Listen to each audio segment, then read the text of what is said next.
Assalamualaikum warahmatullahi wabarakatuh. Perkenalkan, saya Anissa Agatha SSI MSI, dosen S1 Keperawatan, Fakultas Kesehatan Universitas Mitra Indonesia. Pada video ini, saya akan menjelaskan salah satu mata kuliah yang saya ampu, yaitu mata kuliah Biologi Medik, merupakan mata kuliah wajib yang diambil oleh mahasiswa semester 1 yang terdiri dari 4 SKS, yaitu 3 SKS teori dan 1 SKS praktikum. Dalam mata kuliah ini diampu oleh 4 orang dosen, yaitu salah satunya adalah saya sebagai koordinator mata kuliah.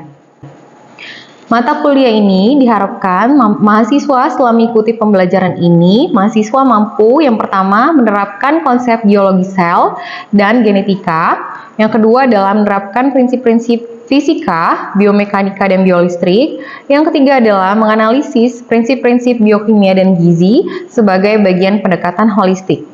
Yang keempat adalah menjelaskan konsep-konsep anatomi dan fisiologi manusia, dan yang kelima adalah menjelaskan mekanisme fisiologi tubuh manusia dalam berbagai aktivitas.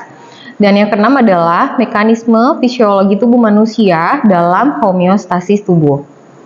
Deskripsi mata kuliah ini adalah mata kuliah ini merupakan bagian dari kelompok ilmu alam dasar yang membahas tentang konsep biologi, fisika, biokimia, gizi, dengan mempertahankan lingkungan dan etika keilmuan, serta konsep-konsep anatomi dan fisiologi manusia dalam mempertahankan homeostasis tubuh.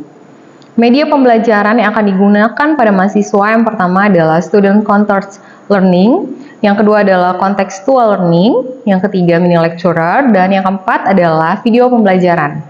Hardware yang digunakan yaitu ada laptop, LCD, Phantom, serta mikroskop. Matris pembelajaran pada mata kuliah ini yang pertama adalah biologi sel, yang kedua adalah genetika, yang ketiga adalah biomekanika dan biolistrik, yang keempat adalah sistem reproduksi, sistem perkemihan, sistem respirasi, sistem integumen, dan homeostasis. Yang keenam adalah sistem saraf, reduksi urin, sistem endokrin, dan sistem muskuloskeletal. Proses pembelajaran ini mencakup DAA, delivery, merupakan penyampaian materi perkuliahan melalui media pembelajaran seperti PPT, modul, dan lain sebagainya. Yang kedua adalah E-interaction, bagaimana cara berinteraksi selama proses perkuliahan, diharapkan mahasiswa aktif pada saat perkuliahan. Dan yang terakhir, assessment, teknik penilaian yang saya lakukan terhadap kemampuan mahasiswa dalam mengikuti perkuliahan. Di masa new normal pasca pandemi di Fakultas Kesehatan Universitas Mitra Indonesia, kami memberikan metode pembelajaran secara hybrid dengan menggabungkan metode pembelajaran klasikal atau pembelajaran di kelas dengan pembelajaran daring menggunakan aplikasi tatap muka secara online. Sedangkan untuk praktik dilakukan secara klasikal dengan melakukan pembagian kelompok dalam satu kelas tetap menerapkan protokol kesehatan. Aplikasi pembelajaran yang digunakan untuk mendukung pembelajaran daring yaitu Google Meet, Zoom Meeting, dan Google Classroom. Metode pengumpulan tugas secara online diberikan melalui Google Classroom atau mahasiswa dapat melakukan penguploadan tugas mereka melalui Google Drive sesuai dengan penugasan mata kuliah. Sedangkan evaluasi untuk pembelajaran seperti pemberian kuis melalui Google Form atau aplikasi kuis untuk pemberian secara real time. Metode pembelajaran yang saya terapkan dalam kuliahan, terutama mata kuliah biologi medik, biasanya saya menerapkan discovery inquiry, yaitu memancing pertanyaan di awal pembukaan perkuliahan dengan tujuan untuk melihat kesiapan mahasiswa dan pemahaman awal sebelum saya menjelaskan materi. Metode berikut yang saya lakukan adalah metode ceramah, yaitu metode yang saya sampaikan untuk pemaparan materi agar mahasiswa mudah memahami matriks pembelajaran disertai dengan tanya jawab. Di sela-sela sesi ceramah, hal ini yang saya lakukan untuk memunculkan interaksi interpersonal antara dosen dan mahasiswa, sekaligus memunculkan cara berpikir kritis dan sigap dalam menyelesaikan masalah. Metode berikutnya yaitu diskusi kelompok. Metode ini saya berikan dalam kehidupan sehari-hari sebagai contoh fenomena terkini untuk dapat dibahas mahasiswa dan diinterpretasikan. Selain itu, saya memberikan diskusi kelompok dalam bentuk project based learning sehingga mahasiswa dapat melakukan eksplorasi penilaian, interpretasi, dan informasi untuk menghasilkan sebagai bentuk dari pembelajaran. Evaluasi saya berikan dalam bentuk ujian akhir atau UTS atau evaluasi praktik yang dilakukan dalam ujian akhir pembelajaran. Pemberian evaluasi tentu saja untuk melihat capaian mahasiswa dalam memahami materi yang diberikan sekaligus memacu mahasiswa untuk serius dalam memahami pembelajaran mata kuliah. Untuk pembelajaran teori, PowerPoint yang saya siapkan untuk mendukung pembelajaran. Kemudian saya siapkan buku atau handbook, video, pembelajaran dan jurnal sebagai referensi tambahan dalam kegiatan praktikum. Saya beserta tim dosen lainnya dibantu dengan instruktur laboratorium menyiapkan buku panduan praktikum, bahan praktikum, dan menjelaskan materi praktikum melalui slide PowerPoint dan juga video praktik. Penilaian teori diberikan dalam aspek penilaian pemahaman dan soft skill. Soft skill-nya yaitu kreativitas dalam diskusi, partisipasi di kelas, presentasi kemampuan, studi kasus atau temuan masalah, sehingga total evaluasi pembelajaran sebanyak 100%, yang terdiri dari kehadiran 10%, kuis 15%, tugas 20%, UTS 20%, dan UAS 30%. Berikut adalah contoh pembelajaran mata kuliah biomedik yang saya praktikkan di kelas. Assalamualaikum warahmatullahi wabarakatuh. Waalaikumsalam warahmatullahi wabarakatuh. Ya, ketemu lagi ya kita dalam mata kuliah biomedik ya, yaitu yang materi pertama adalah biologi sel. Sebelumnya kita akan berdoa dulu ya sebelum memasuki mata kuliah ini atau materi selanjutnya. Silakan ketua kelas tolong dipimpin untuk berdoa. Coba sebelum kita mulai mata kuliah pada hari ini, kita berdoa menurut agama dan kepercayaan masing-masing. Berdoa mulai. Berdoa selesai. Oke, selesai. Terima kasih banyak. Sebelum masuk ke materi, seperti biasa ya, kita absen dulu untuk kehadiran mahasiswa hari ini ya. Bisa diisi menurut nama masing-masing, setelah itu ditandatangan di sebelah kolom tanda tangan. Oke, saya mulai dari sini untuk absen. Oke, sembari absen berjalan, kita langsung lanjut ke materi ya. Jadi sebelumnya minggu kemarin kita telah memasuki materi pertama ya. Ini adalah materi kedua yaitu mata kuliah biologi medik dengan materi biosel. Nah yang kemarin nih saya akan flashback lagi tentang materi yaitu mikroskop yang akan digunakan untuk spesimen sel yang nanti kita akan praktikumkan ya. Hari ini saya akan membahas tentang jenis sel, ultraspesies sel ya, dan fungsi sel itu sendiri. Sebelumnya nih saya mau tanya ya, agar kalian masih ingat nih materi kemarin atau materi mikroskop tentang sel. Kalau mikroskop itu adalah suatu alat ya, suatu alat untuk digunakan perbesaran ya mikroba dari kasat mata atau jenis sel menjadi lebih besar ya. Untuk spesifiknya, coba fungsi dari mikroskop itu apa? Siapa yang masih ingat? Ya, silakan Jis. Namanya? Perkenalkan, nama saya Zikri. Di sini saya izin untuk menjawab. Ya. Untuk fungsi dari mikroskop yaitu untuk melihat spesimen di dalam sel. Ya, oke, terima kasih Jis ya, benar ya. Jadi masih ingat ya, fungsi dari mikroskop itu sendiri adalah untuk melihat spesimen-spesimen ya dari sel-sel dari jenis virus, bakteri agar terlihat di bawah mikroskop dari ukuran terkecil bisa diperbesar hingga 0,004 di mikroskop mililiter ya. Oke, dan kita lanjut ke materi kita biosel ya. Oke. Nah, sel ini ditemukan oleh Anton van Leeuwenhoek pada tahun 1675 ya. Jadi memang was the first person to observe living cell. Jadi sel ini orang yang pertama atau ilmuwan Anton van Leeuwenhoek ini yang mengobservasi sel hidup ya pada tahun 1675.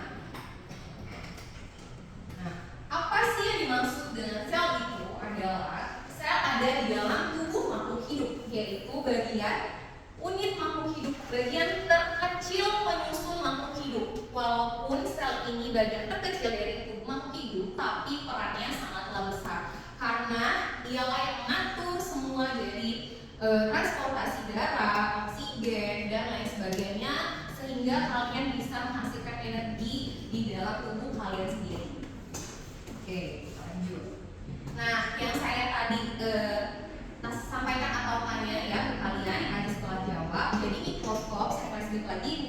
ada light microscope atau mikroskop cahaya ya, dia bisa melihat aquanuklein. Setelah itu bisa melihat herpes virus ya, atau virus herpes dan tumbuhan.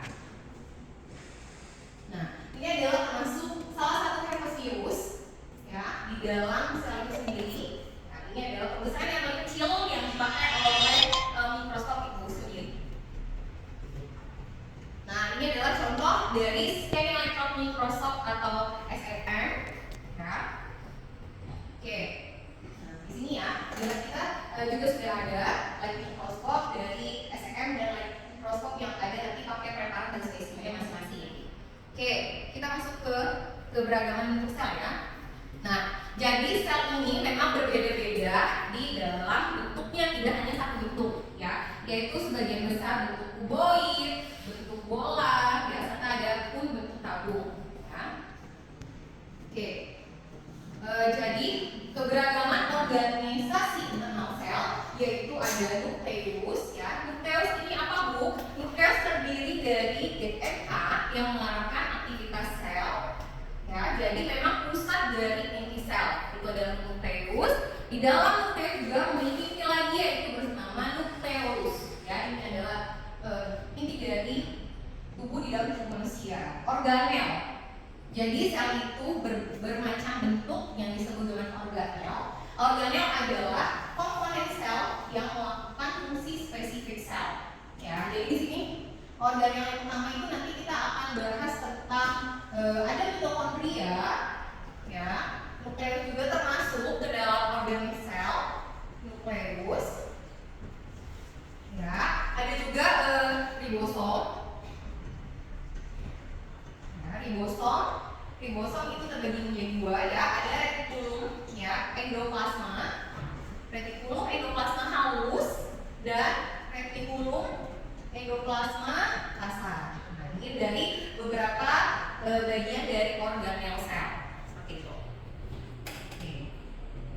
Nah, ultrastruktur sel yaitu organel, bagian kecil dalam sel memiliki fungsi khusus yang berbeda-beda ya. Jadi setiap organ sel ini memiliki tugas dan fungsi masing-masing ya, dan yang mereka sudah tahu apa sih fungsi saya masing-masing di dalam sel sehingga mereka dapat bekerja sama dengan organel sel yang lain. Yang kedua, membran sel. Membran sel ini berfungsi sebagai penjaga gerbang atau dia antara intrasel dan di luar sel ya, untuk mengenali apakah ada benda asing atau virus atau kuman yang masuk ke dalam sel. Jadi disaring dulu untuk atau bisa disebut sistem imun tubuh masuk ke dalam tubuh kita.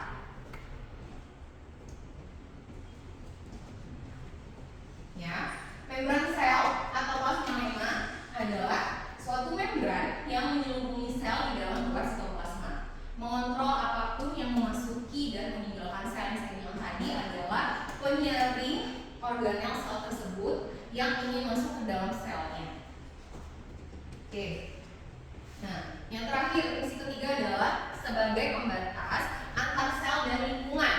Nah, ini ya, outside cell ya, dan inside cell. Jadi ada phospholipid layer. Ini adalah kromosom ya, yang ada kromosom, pure integrated protein ini di sini. Jadi membran itu hanya di sini, tidak di dalam ya, karena dia sebagai penjaga atau penyaring benda asing yang masuk ya, seperti bakteri, virus dan lain sebagainya.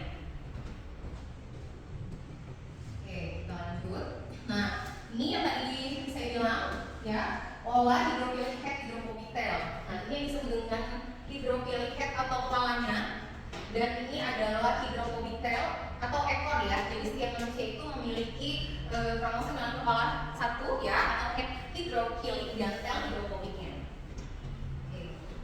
Nah, di sini ada H2O ya, pertukaran small insert molekul H2O, NH3 ya, karbon dioksida, oksigen. Jadi memang melalui pada organel sel sehingga dia terbentuk oksigen yang baik digunakan tubuh manusia.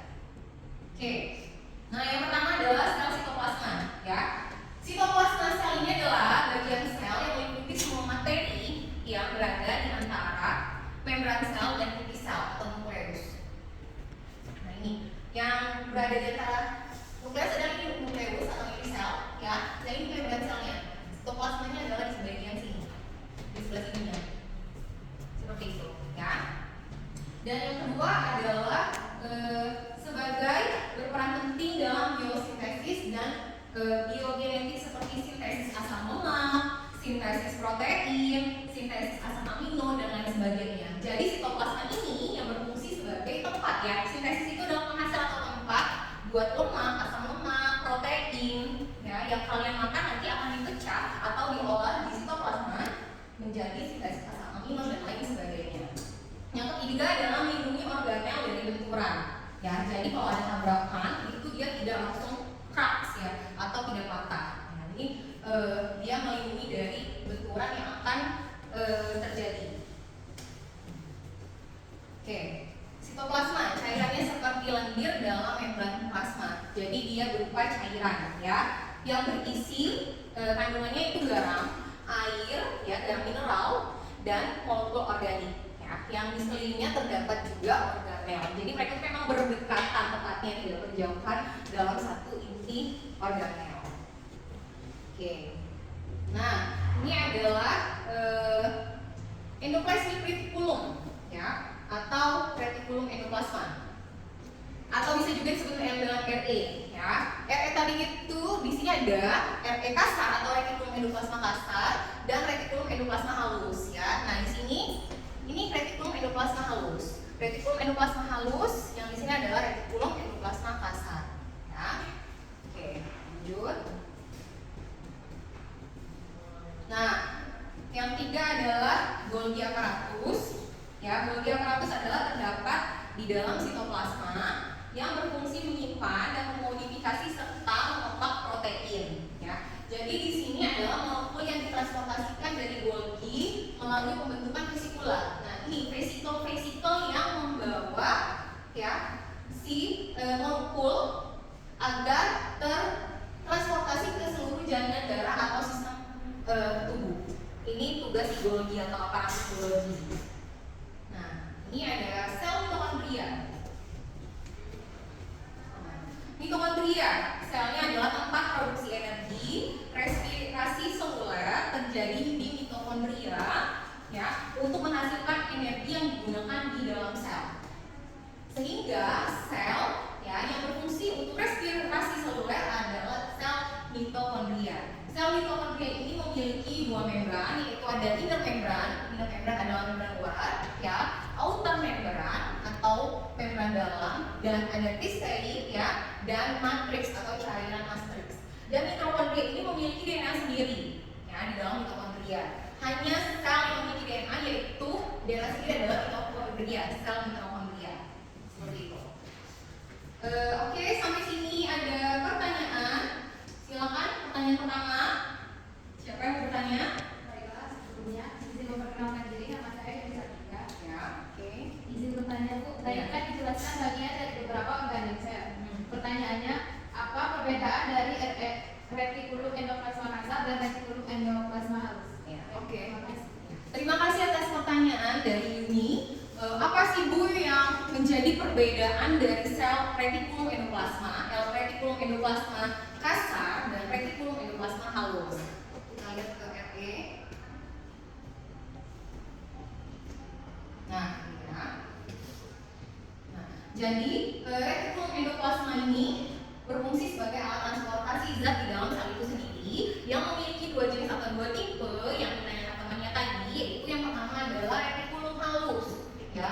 Nah, reticulum pada fisiknya perbedaannya sangat terlihat. Reticulum halus ini tidak memiliki dipil-dipil atau tidak memiliki kelenjar-kelenjar, ya, makanya disebut reticulum halus. Sedangkan kalau reticulum kasar dia memiliki kelenjar-kelenjar atau bintik-bintik yang menempel di dalam reticulum itu sendiri. Kelenjarnya itu apa, Bu? Kelenjarnya itu adalah ribosom, ya, ribosom yang menempel di dalam retikulum, sehingga disebutlah retikulum endoplasma kasar dan halus. Nah, kalau retikulum endoplasma kasar yang ditempel di ribosom, jelas sekali fungsinya adalah untuk sintesis protein, ya. Berarti ini RT kasar yang memiliki ribosom untuk sintesis protein. Sedangkan kalau retikulum endoplasma halus dia tidak memiliki ribosom, ribosom, jadi dia tidak berfungsi sebagai mensintesis protein, ya, tetapi dia berfungsi sebagai sintesis lipid. Itu perbedaannya. Kalau RNA kasar atau retikulum endoplasma kasar memiliki ribosom, memiliki fungsi untuk sintesis protein, sedangkan kalau R halus tidak ada ribosom berfungsi sebagai sintesis lipid atau membuat lipid. Jelas? Paham? Oke, kita lanjut lagi.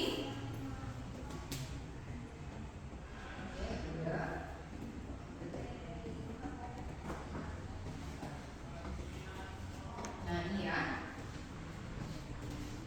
Oke, ribosom. Ya, ribosom yang tadi ada di retikulum endoplasma. Ribosom terdapat pada semua sel, baik prokariot maupun eukariot.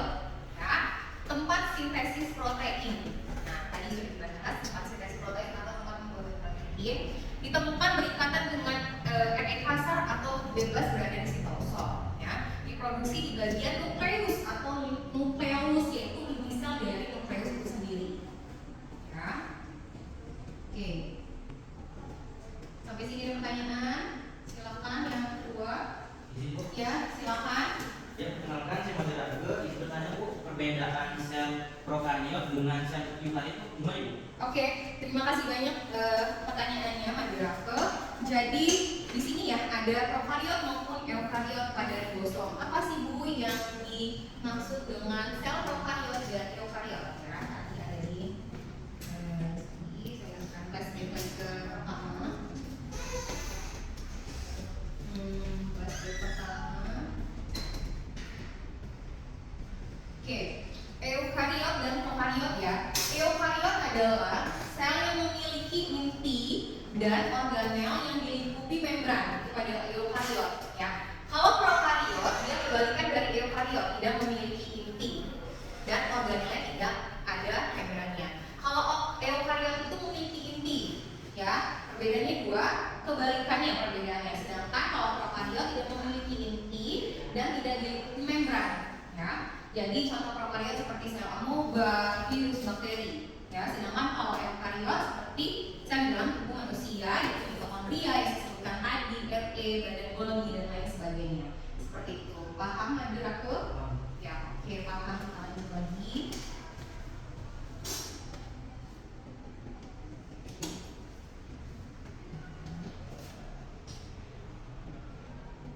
Oke, ini tadi ribosom sudah. Kita lanjut ke nukleus ya. Ini terakhir nukleus.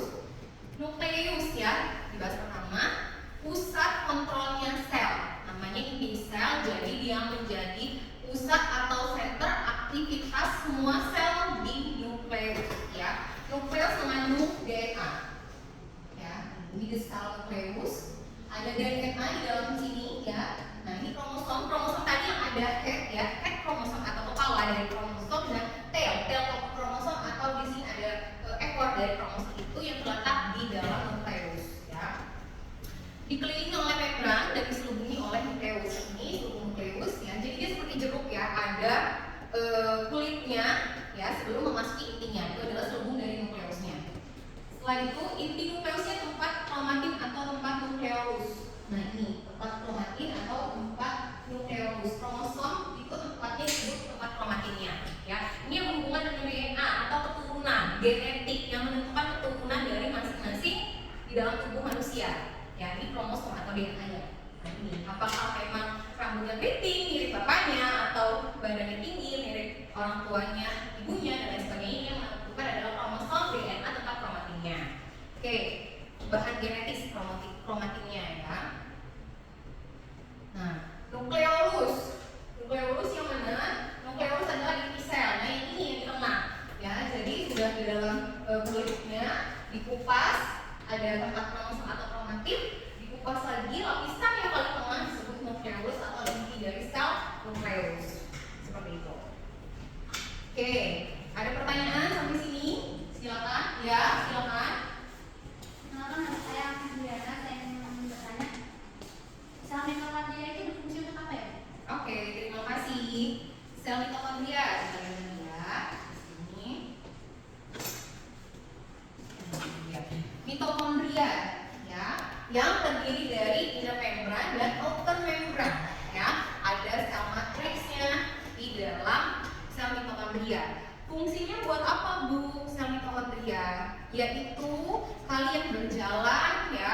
makan kalian dari rumah sampai kampus itu memerlukan energi. Nah, energinya dari mana? Itulah ya. Yang pertama kalian makan ya. Kalian makan nanti di dalam tubuh kalian diolah oleh sel ini, sel mitokondria ini.